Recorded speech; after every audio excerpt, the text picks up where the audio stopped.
The first of 3 political debates gets underway in hours.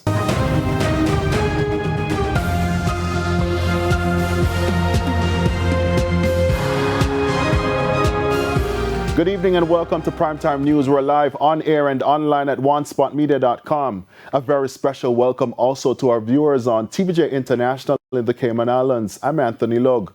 Also this evening, JLP and PNP continue to make their case to voters ahead of elections. And later, probe launched into jailbreak at Constant Spring lockup this week. There's also Saturday Sports Special and weather in this newscast, so please stay with us. The news in detail right after this break.